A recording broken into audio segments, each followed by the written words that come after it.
നിങ്ങളുടെ ഫേവറേറ്റ് സീരിയലുകൾ ടിവിയിൽ വരുന്നതിന് മുൻപേ സൺ നെക്സ്റ്റ് ആപ്പിൽ കാണാം. ഇനി എല്ലാവർക്കും മുൻപേ കാണൂ. ഇപ്പോൾ തന്നെ സൺ നെക്സ്റ്റ് ആപ്പ് ഡൗൺലോഡ് ചെയ്ത് സബ്സ്ക്രൈബ് ചെയ്യൂ. സൂര്യ, അമ്മയാണ്. നീ കൂടുതലൊന്നും പറയാൻ നിൽക്കണ്ട.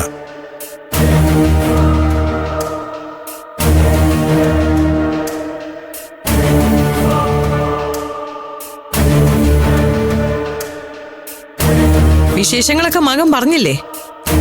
ഒരൊറ്റ ദിവസം കൊണ്ട് കമ്പനിയുടെ തൊഴിലാളികളെ മുഴുവൻ എനിക്കെതിരായിട്ട് സംഘടിപ്പിച്ചു. അല്ല, അങ്ങനെയല്ല ഞാൻ അറിഞ്ഞത്. മിത്ര ഒരു തെറ്റ് ചെയ്തു, തൊഴിലാളികൾ അവൾക്കെതിരെ സംഘടിച്ചു എന്നാണല്ലോ. അത് ചില ബുദ്ധിമാന്മാരുടെ പ്രകടനം. അതിന്റെ പുറകിലുള്ള കാര്യം എന്താണെന്നറിയോ? ഭയം. മിത്ര ആ സീറ്റിൽ ചെന്നിരുന്നാൽ എല്ലാരും അതിശയിപ്പിക്കുന്ന രീതിയിൽ അവള് വളരും എന്നൊരു ഭയം. ഷോടോ, അത് താങ്ങാൻ പറ്റിയില്ല നിങ്ങളുടെ ഈ മകന്. എങ്ങനെ ഭയോ? ആര്? മിത്രയോ? മൈ ഡിയർ പത്മ മേഡം, സൂര്യക്ക് എതിരാളിയായിട്ട് ഒരാളെ കൊണ്ടുവരണമെങ്കിൽ അല്പം ഗട്സ് ഉള്ള ഒരാളെ കൊണ്ടുവരണം. അല്ലാതെ അച്ഛൻ മന്ത്രിയാണ്, വലിയ കുടുംബത്തിന്റെ അവകാശിയാണെന്നൊക്കെ പറഞ്ഞ് ഒരാളെ കെട്ടിയിറക്കിയാ പോരാ. എന്തായാലും അത് കഴിഞ്ഞല്ലോ. നാളെ മുതൽ കമ്പനിയിൽ അങ്ങനെ ഒരു ശല്യം ഉണ്ടാവില്ലല്ലോ. ആരാ നിന്നോട് അങ്ങനെ പറഞ്ഞ്? മിത്രയെ അങ്ങോട്ട് അയച്ചത് പത്മയാണെങ്കിൽ അവളുടെ സീറ്റിൽ അവള് സ്ഥിരമായിട്ടുണ്ടാവും. ഇനി നിനക്ക് എന്താ ചെയ്യാൻ പറ്റൂന്ന് വെച്ചാ നീ ചെയ്. എന്റെ ശമ്പളം വാങ്ങുന്ന തൊഴിലാളികൾ ആരെങ്കിലും നാളെ മുതൽ എനിക്കെതിരെ ഒരു വാക്ക് സംസാരിച്ചാൽ അറ്റ് ദ സെയിം മൊമെന്റ് അവര് പിന്നെ ആ കമ്പനിയിൽ ഉണ്ടാവില്ല. അയ്യോ, പത്മ മേഡം അതിന് കുറച്ച് ബുദ്ധിമുട്ടുമല്ലോ. എന്നാ കേട്ടോ, മിത്ര അവിടെ വരുന്നതിന്റെ പേരിൽ, മിത്രയെ ബഹുമാനിക്കാത്തതിന്റെ പേരിൽ ഒരു സ്വീപ്പറെ പോലെ കമ്പനിയിൽ നിന്ന് പറഞ്ഞു വിടാൻ പത്മ മേഡത്തിന് സാധിക്കില്ല. അവരെ പ്രൊട്ടക്ട് ചെയ്യാൻ ഞാനുണ്ടാവും അവരുടെ മുമ്പിൽ. ആർക്ക് വേണ്ടിയാടാ നീ വെല്ലുവിളിക്കുന്നേ? ദേ, ഇവൾക്ക് വേണ്ടിട്ടോ? വിശേഷങ്ങളൊക്കെ ഞാൻ അറിഞ്ഞു. ഇത്രയും വലിയ പദവിയിലിരുത്താൻ നീ കൊണ്ടുപോയിട്ടും ചായ ഗ്ലാസ് കൊടുക്കാനും മേശപ്പുറം വൃത്തിയാക്കാനും പോയ ഇവളെ ഈ മിടുക്കനെ കുറിച്ച്. ഷോ, അതൊക്കെ അങ്ങനെയല്ലേ വരൂ. ഈ പന്നിക്കുട്ടൻ ചെളിക്കൊണ്ട് കണ്ടാലേ അതെല്ലാം കൂടി അതിൽ കിടന്നങ്ങോട്ട് മാറിയും. അത്തരത്തിലൊരെണ്ണത്തിനെ കൂടെ ചേർത്ത് പിടിച്ച് എന്നെയോ മിത്രയോ വെല്ലുവിളിക്കാൻ നീ ഒന്നും ആയിട്ടില്ല.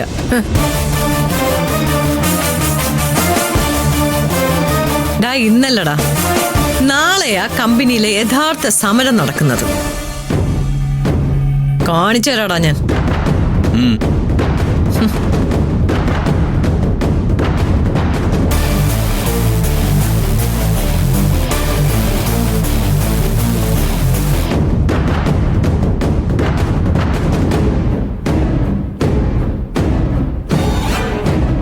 സാറിന് സമാധാനായല്ലോ? തൃപ്തിയായല്ലോ? ഇനി ദിവസേന ഇതൊക്കെയല്ലേ കമ്പനിയിൽ നടക്കാൻ പോകുന്ന? സൂര്യ, അമ്മ വാശിയില്ല, ശ്രദ്ധിക്കണം നീ. അമ്മ ശ്രദ്ധിച്ചാലേ അമ്മയ്ക്ക് കൊള്ളാം. നമ്മുടെ കമ്പനി സ്റ്റാഫുകൾക്ക് പത്മ മേഡം എന്ന് വെച്ചാ നിലവിൽ ഒരു പേടിയും ബഹുമാനവും ഒക്കെ ഉണ്ട്. ഈ നിലയ്ക്കാണ് അമ്മയുടെ മുമ്പോട്ട് പോക്കെങ്കിൽ നമ്മുടെ കമ്പനിയിൽ ഏറ്റവും പരിഹസിക്കാൻ പോകുന്ന പേര് പത്മ മേഡം എന്നായിരിക്കും. ഓവി വിളിക്കും തൊഴിലാളികള്, ഇല്ലെങ്കിൽ ഞാൻ വിളിപ്പിക്കും.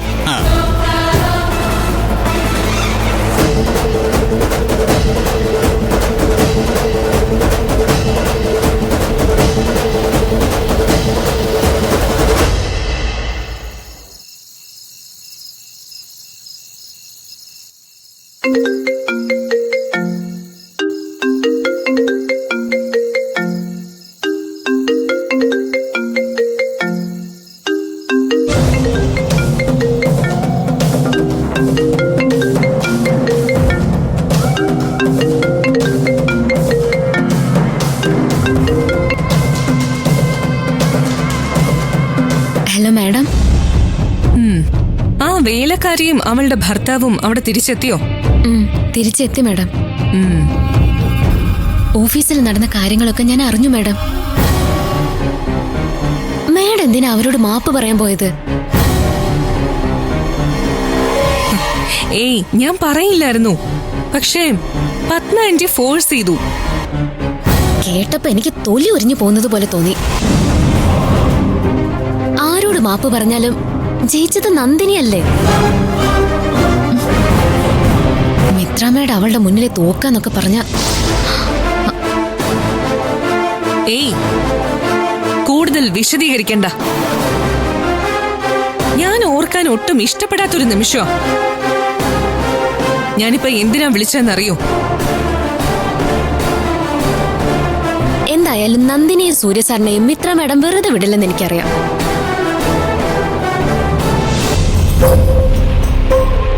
എന്താ ചെയ്യേണ്ടതെന്ന് മാഡം പറഞ്ഞോളൂ. അത് നടപ്പിലാക്കാൻ ഞാനിവിടെ ഉണ്ടല്ലോ. വിതിൻ 1 വീക്ക് ആ ഓഫീസിലുള്ളവരെ എനിക്ക് എന്റെ കാൽ ചുവട്ടിൽ കൊണ്ടുവരണം. അതിനുള്ള തടസ്സം നന്ദിനിയും സൂര്യയുമാണ്. ഒരാഴ്ച നന്ദിനിയും സൂര്യയും കമ്പനിയിലേക്ക് വരരുത്. മാഡം, നന്ദിനിയും സൂര്യസാറും കമ്പനിയിലേക്ക് വരാതിരിക്കാന്ന് പറഞ്ഞാ അതെങ്ങനെ സാധിക്കും? കിടക്കണം. എഴുന്നേക്കാൻ വയ്യാത്ത വിധത്തില് അവനെയും അവളെയും കിടത്തണം. അല്ല മാഡം, ഞാനൊന്ന് ചോദിക്കട്ടെ. മാഡത്തിന്റെ കയ്യിൽ എത്രയോ ആൾക്കാരുണ്ട്. കുറച്ച് കാശ് കൊടുത്ത് ആരെങ്കിലും ഏർപ്പാടാക്കി ആ നന്ദിനി അങ്ങ് കൊന്നു കളഞ്ഞൂടെ? പിന്നെ മിത്ര മാഡത്തിന് അവളുമായിട്ടൊരു മത്സരമുണ്ടോ? നീ പറയുന്നത് പോലെ അതത്ര എളുപ്പമല്ല. 1-2 ശ്രമങ്ങൾ ഇതിനു മുമ്പ് പാളിപ്പോയതല്ലേ. ഇനി എന്തെങ്കിലും പെട്ടെന്ന് ചെയ്താ പാതി വഴിക്ക് നിൽക്കുന്ന അന്വേഷണങ്ങളൊക്കെ എനിക്ക് നേരെ തിരിഞ്ഞു വരും. തൽക്കാലം അവർക്കൊന്ന് എഴുന്നേൽക്കാൻ പറ്റാത്ത അവസ്ഥ മതി. എന്ത് ചെയ്യണമെന്ന് ഞാൻ നിന്നെ വിളിച്ചു പറയാം. മതി മാഡം. എന്നെ സംബന്ധിച്ച് നന്ദിനി ഇല്ലാതാവണം. സൂര്യസാറിന്റെ ഭാര്യയായി മിത്ര മാഡം ഈ വീട്ടിലേക്ക് വന്നു കയറുന്നത് എനിക്ക് കാണണം. ദേ മാഡം, ഇതൊക്കെ ചെയ്തു കഴിയുമ്പോഴേ എന്നെ മറന്നു കളയല്ലേ. നീ ആവശ്യപ്പെടുന്നതെല്ലാം തന്നെ ഞാൻ തന്നിട്ടില്ലേ? ആവശ്യപ്പെടാതെയും തന്നിട്ടില്ലേ? പിന്നെ എന്തിനാ ആ കാര്യത്തിൽ നിനക്ക് സംശയം?